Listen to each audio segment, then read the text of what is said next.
Chapter, we lay dying in a desolate wasteland. Beside us is a headless monk playing a Chinese banjo. He sings to us about a rat Yao Guai who turned a once prosperous land into a barren desert. The song also mentions how Sun Wukong brought an end to the rat Guai's terrible reign with the help of Buddhas. This is in reference to a trial from Journey to the West over 500 years ago.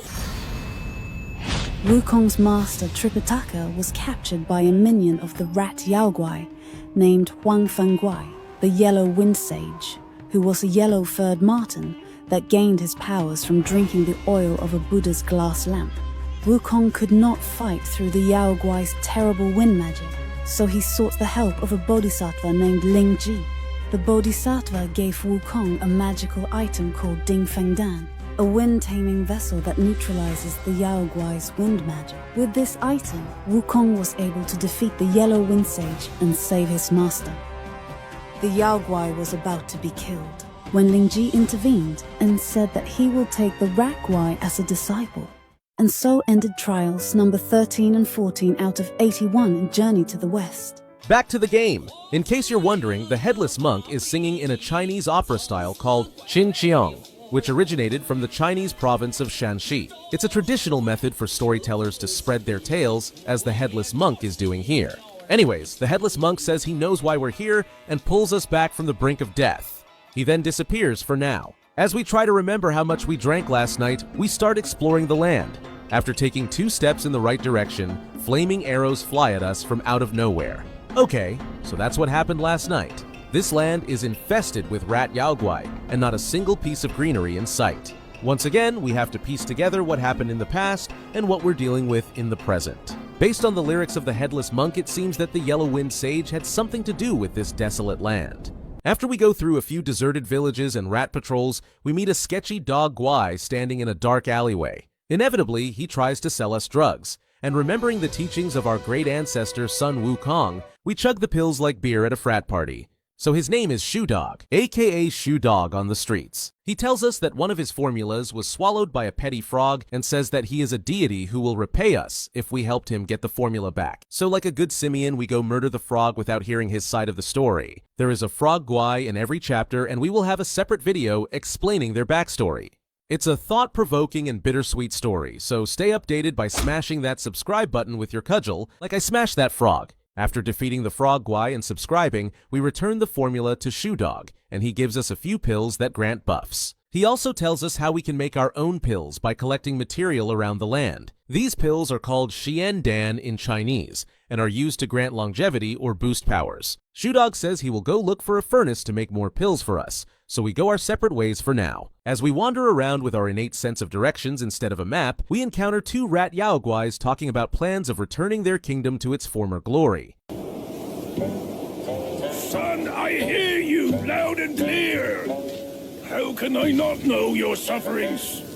But before our master returns from the valley, we've got to tough it out. They also mention that their master will help them once he returns. We find out they are actually the king and second prince of the kingdom of Flowing Sand. The 2 of them notice us, and our first duo boss fight begins. Although duo would be a stretch, since the father only throws rocks and hurtful words at us from a distance, after we defeat the son, the Rat King escapes, and the Headless Monk shows up once again to throw some musical shade at the Yellow Wind Sage. 哪个说的才算，哪个放任不管。你瞧那书背都家人情，可怎么就落得个子王斧头？ The song lyrics basically say that although the king was loyal to the powerful rat Yao Guai, his ending and that of his sons was a bad one, which means they should never have placed faith in a Yao Guai, and should have worshipped Buddhas instead, right? Well, you'll be the judge of that. After we fight our way through a large cavern, we once again meet the king. He uses his blood to summon a giant rat Yao Guai from the pit.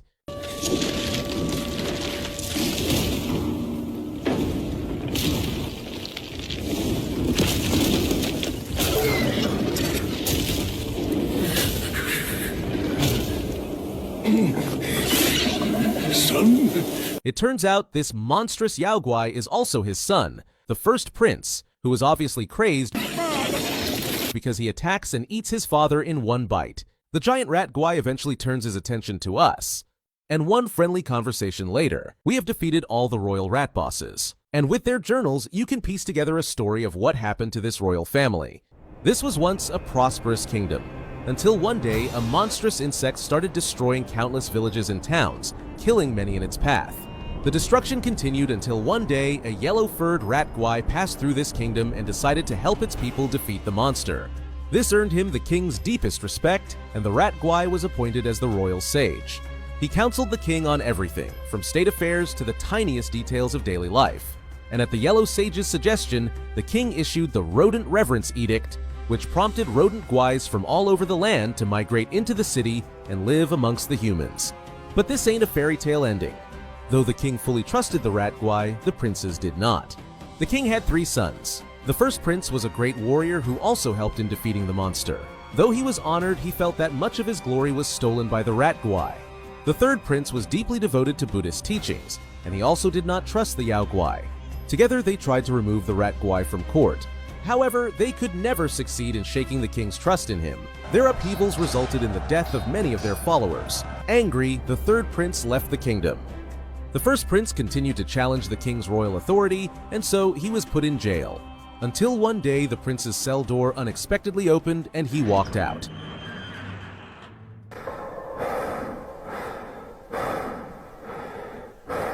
To his horror, the guards and officials bustling about were all rats dressed in human robes. The prince thought for sure this was the rat guai's doing, and in his panic he charged into his father's golden throne room. A short rat called out to him in his father's voice. The prince was about to strike the rat when the royal sage brought forth a bronze mirror. It showed the prince that he too became a giant rat. Unable to handle the shock, the first prince went crazy and has been kept in a deep hole since. From these stories, we learned that the Yellow Wind Sage showed up one day and helped the people of this land defeat a monstrous insect. He and the rat guais were honored, and eventually something happened that turned all the inhabitants of this land into rat guys. Exactly how the people turned into rats and where the monstrous insect came from, we don't know yet, but we will find out. Now, you might be wondering what the second prince was up to during all this. Well, he's simple of mind and was neither the smartest nor the strongest of his brothers, so he was the least favorite child. However, he has always stayed loyally by his father's side, and was the only one who could prevent the Tiger Guai, another follower of the Yellow Wind Sage, from eating all of their people. If you kill the king first, the second prince goes into berserk mode, and the animation and song lyrics will change a bit as well. But the ending is the same. The king and his 2 sons all die, with the third prince's whereabouts remaining unknown. For now. In the first prince's arena, there is a hidden entrance that will reveal itself after you, or the first prince, headbutts the wall. Inside the chamber, there is a dragon scale and some wall art. The painting depicts a scene from Journey to the West when Sun Wukong became the pupil of his first master, Puti Zhu Shi. It is also hinted that the immobilizing spell was given to the Keeper of Land in Chapter 1 by Zhu Shi so that it could be passed on to us. It seems that Wukong's old teacher has not forgotten him and is trying to help us on our quest. And he's not the only one pulling strings behind the scenes. It seems several celestial factions have their eyes on us, and our quest might just be a crucial part of their schemes for more power. We're like the hot girl everyone knows, but we have no idea who they are. Anyways, as we explore the land, we once again meet the horse Yao Guai from the Black Wind Mountain. He is heavily tied up, and we wonder once again if this is safe for work. He says he's here to speak with the king, but the rat guais captured him without listening. He then assures us that he is fine and tells us to go on our way. It seems like he's been traveling around to speak with the Yao Guai leaders of different places. For what purpose, we will later find out. We leave him to his questionable activities and move forward in our quest to finding the next relic of the Great Sage. Around the Yellow Wind Ridge, you will see several Buddha heads laying on the ground. You can collect their golden eyes, which are imbued with power and can be used later. No one knows exactly where they came from, but they emerged from the ground one day and started terrorizing the inhabitants of this land. A stone guai tried to get rid of them, only to have these Buddha heads take control of its mind and body, and began feeding on living creatures. This continued until our ambiguous hero, the Yellow Wind Sage, happened to be passing by. Apparently, he had just strolled over from the desert kingdom of flowing sands to this mountain. He once again decides to help by defeating these terrible Buddha heads. It turns out he had left the kingdom of flowing sands burdened by the belief that its people had turned into rats because of him. He saw it as a divine punishment, and it seems that a higher celestial power had transformed the entire human population of that kingdom into rat guais. But why? That is an important mystery we will uncover later in this chapter. We also find out that 2 mountain deities had helped the Yellow Wind Sage during the battle, so he gave them the spiritual essence he took from the Buddha heads and dramatically boosted their powers. They are the father and mother of stone, who created most of the stone guais in this land. This actually caused the treacherous Tudi Gong of Yellow Windridge, the keeper of this land, to become jealous, and he tried to steal their essence for himself. But the stoners found out and locked him up in this stone cage where he is now basically a stone. He tries to trick us into getting the rest of the Stone Mother's essence for him by lying and saying that the Stone Mother was an evil Yaoguai, when the fact is, she's just trying to protect the inhabitants of this land. This is a good warning that as we go through the stories of each character, we must keep in mind that every story you see and hear could be biased. They could be filled with half-truths and sometimes outright deceit. The journals also tend to be from the perspective of a single character, and therefore it will likely be biased. To uncover the true story, we need to gather everyone's accounts, examine the situation from all angles, and piece together the full picture of what really happened.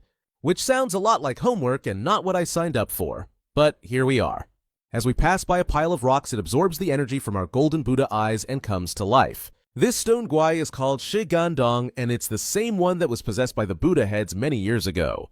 He was sealed by the Yellow Wind Sage until we broke the spell. In the same area is the Stone Vanguard, another follower of the Yellow Wind Sage who guards the sealed stone guai. And he honestly could have done a better job of preventing me from unleashing this horror. If you awaken Shigandong first, the two will duke it out until the Stone Vanguard dies. We then dust off our cudgel and give the remaining stone guai the old booty-bashing bonanza.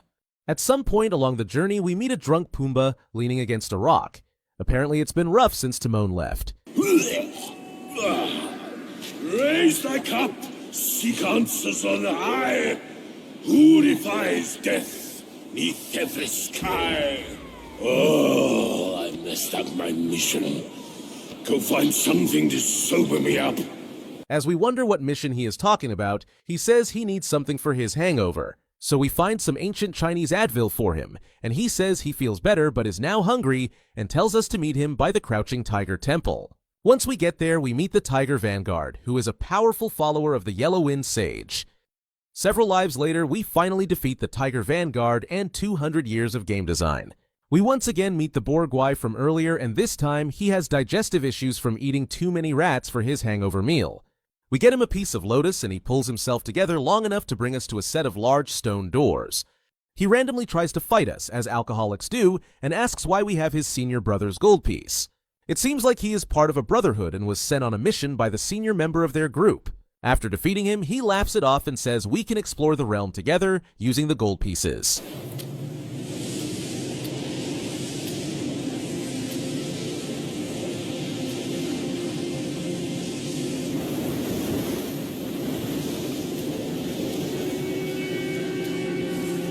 As we step through the entrance, we are transported to a forgotten age, back when the Yellow Wind Sage first arrived in the Kingdom of Flowing Sands, then known as Sahali. Our journey has led us to face the giant beetle guai that once terrorized this land. This fearsome creature is called Fuban, and it has a magical vessel that suppresses the Yellow Wind Sage's wind magic. After we defeat the old Tiger Vanguard, who asks us to spare him because he has 2 cubs at home, we finally meet the Yellow Wind Sage in person. You bested my vanguard. Then you do indeed have skills. He asks for our help in retrieving the vessel that holds back his powers, and together we face the monstrous Yaoguai in an epic battle, a clash that will decide the fate of this kingdom. After defeating the Fuban, we discover its journal, which holds the truth to what happened in this land. Piece by piece, the veil lifts, and the real story of the Kingdom of Flowing Sands unfolds before us. This tale begins long before the Yellow Wind Sage ever set foot in these lands. The Kingdom of Flowing Sands, once rich in gold and prosperity, faced a terrible curse. Each evening as the sun sank into the western seas, the waters would boil and hiss, emitting a sound so dreadful it would snuff the life from babies as they slept in their cradles. The people endured this torment until one fateful day, a Buddha appeared, offering them salvation in the form of a sacred drum. The drum's resonance neutralized the deadly sound from the seas and restored peace to the kingdom. Grateful, the people erected statues of Buddhas in every corner, and in their reverence they renamed their home the Buddhist land of gold. As time passed, Their devotion to the Buddha eclipsed their loyalty to the king.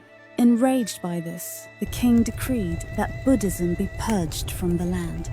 Temples were destroyed and monks were exiled. The kingdom was stripped of its faith and was renamed Sahali. The king's impious actions were not without consequences. One day, when the sacred drum was struck, a monstrous beetle of immense power erupted from the ground.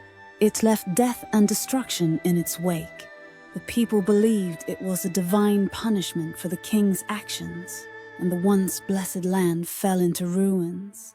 From that moment on, the sound of the drum would summon the creature, unleashing its chaos. And we know how the rest of the story goes. The Yellow Wind Sage arrived and helped defeat the Fu Ban. Rodents became revered throughout the kingdom, but soon after, everyone turned into rats. Guilt-ridden, the Yellow Wind Sage left, and the once prosperous kingdom fell into ruins. The king then led what remained of his people to the Yellow Wind Ridge, hoping the sage would help him rebuild his kingdom. From these stories, it seems the Fu Ban was likely sent by the Buddhas as a form of divine punishment for the king's attempt to erase Buddhism from the land. The citizens were also likely turned into rats by the Buddhas as a punishment for revering rat guais instead of them. And there's another mystery we must consider: the origin of the deadly noise from the western seas. It couldn't have existed before the kingdom was built, or no civilization would have flourished there. This suggests that the curse of the hissing waters came after the city was built and may have not been a natural phenomenon but a carefully orchestrated event. This raises unsettling questions regarding the Buddha's involvement in the kingdom's rise and fall. And it makes you wonder how it all fits into the great cosmic chess game of the Celestials. Because as you will see, that's honestly what people are to the gods and Buddhas in this world. Even the Celestials themselves are chess pieces, and only those at the very top are players. We once again meet the powerful fortune teller Yuan Shoucheng, who emphasizes this fact. He tells us how the Dragon King of the Jing River was sentenced to death for a small mistake. But there was likely a plot behind all this, and the celestial courts used his mistake as a convenient excuse to kill him.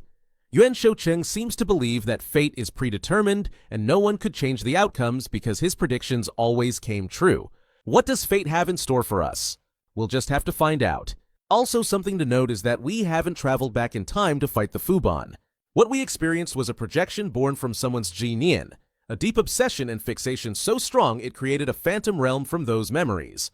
The likely source? The first prince himself. You had to defeat him in order to gain access to this realm, and the scene you experienced was likely from his memories, as he was the one who helped the Yellow Wind Sage defeat the monster. This moment was the start of the end for him and his kingdom, and so it became his Ji Nian. As we journey deeper into the land, the giant tornado looming in the distance gets closer. Along the way, we uncover the tragic history of Yellow Wind Ridge, a place once teeming with life. Now it's nothing more than a barren wasteland, ravaged by an ominous wind that has been sweeping through ever since the Yellow Wind Sage returned from being a disciple of the Bodhisattva Lingji. It's clear that something has changed within him, and the shift likely came after the downfall of Sun Wukong 500 years ago. Once, the Yellow Wind Sage sought to protect humans, despite being a Yaoguai who could have easily preyed upon them. But now, that compassion has completely vanished. Human life means nothing to him anymore. The winds he brought with him have wiped out everyone who once called this place home, leaving only death and desolation in their place. This wind drained the very essence of life from the inhabitants of this land, but it does more than just kill. If you're already dead, it may reanimate you as a withered corpse, forcing you to wander the lands and never obtaining peace even in death. As we get closer to the heart of the windstorm, we encounter the Tiger Acolyte upon a bridge. This fight brought back some repressed memories. After defeating him, we receive a toy rattle drum, and as we step into a nearby village, we hear a child talk to us. I'm here, little monkey. His disembodied voice leads us to a well and tells us to come play with them down there. We immediately jump in like we have endless lives and come face to face with another Tiger Guai. We meet the Mad Tiger, who is the brother of the Tiger Vanguard we fought earlier. He's also the son of the old Tiger Vanguard we defeated before meeting the Yellow Wind Sage. After their father kidnapped Tripitaka and was killed by Wukong, the two cubs were left to fend for themselves. The older brother worked hard to become a protector deity for Yellow Wind Ridge. When the Yellow Wind Sage returned with his ill winds, the younger brother fought him but was gravely injured. To save him, the older brother submitted to the sage and became the new Tiger Vanguard. This caused a rift between them, and the younger brother left to regain his strength beneath the well. Despite his servitude, the Tiger Vanguard resented working for the sage, and vented his rage by devouring the rat Yaoguais of the Kingdom of Flowing Sands. After defeating this Tiger Guai, we uncover a tragic story. The Tiger Acolyte we fought on the bridge was once a swordsman, desperate to save his child from the sickness brought by the cursed winds. He encountered the mad Tiger Guai, who posed as a god and offered a cure. The child drank from the Yaoguai's gourd and was miraculously healed. But in exchange, the swordsman was forced to bring people for the Tiger Guai to devour so it could regain its power, with the promise that his child would be fully cured in time. One day, the swordsman returned to find his son brutally beaten to death by the villagers who had discovered his dark secret. Consumed by fury and heartbreak, the swordsman slaughtered the entire village in his rage. Overcome by grief, he eventually became the Tiger Acolyte we battled earlier. If you explore the arena carefully, you'll find the coffin of the little boy, a somber reminder of the tragic events that happened. The sorrow, anger, and fear brought by the cursed winds all paint a bleak picture of just how deeply this land has suffered. Once, he could have been a hero who protected people, but the Yellow Wind Sage has now become the villain once more. His winds have devastated countless lives, and it's up to us to put an end to all this, no matter the cost. With this in mind, we venture into the heart of the storm. Besides every sage, a villain resides.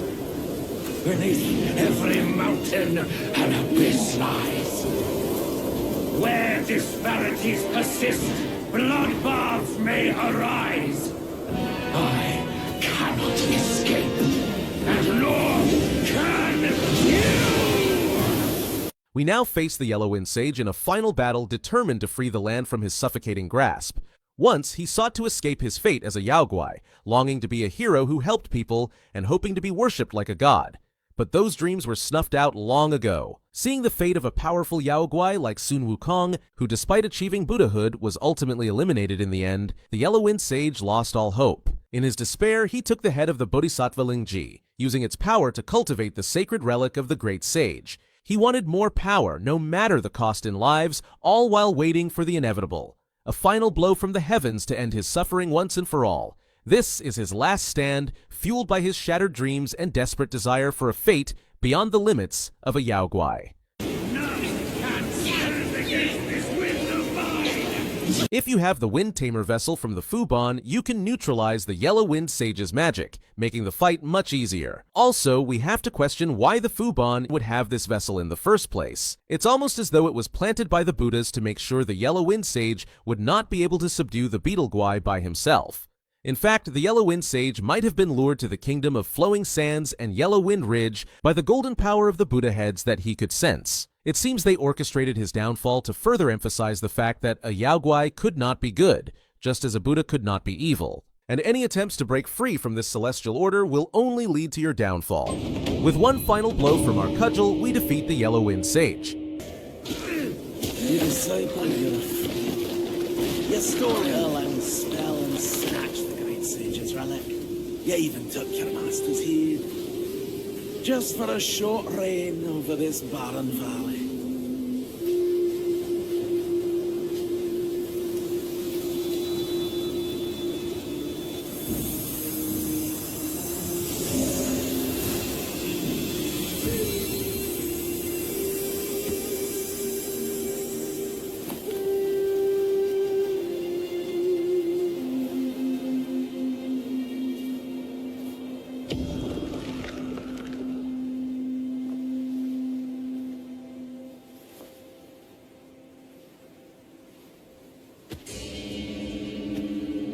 It turns out the headless monk who's been guiding us and singing defiant songs against the Yellow Wind Sage was none other than the Bodhisattva Lingji.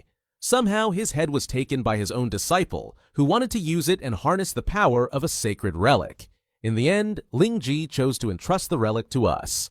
This second relic is called Erting Nu and is directly translated as Ears Hear Anger. It serves as a profound reminder to not blindly accept the first story we hear and to avoid forming emotional attachments that might cloud our understanding of the full truth. It teaches us that every tale has more than one side, and we must seek clarity before passing judgment. After all the stories and revelations we've encountered in this chapter, we hope you found your own perception of the truth. We leave this chapter with a final quote from Lingji, one that will stay with us as we continue our journey. Men, beasts, Buddhas, Yaoguais. Each of them bears a distinct root from birth, superior and inferior. None should disturb what's decided. Am I right, Sun Wukong?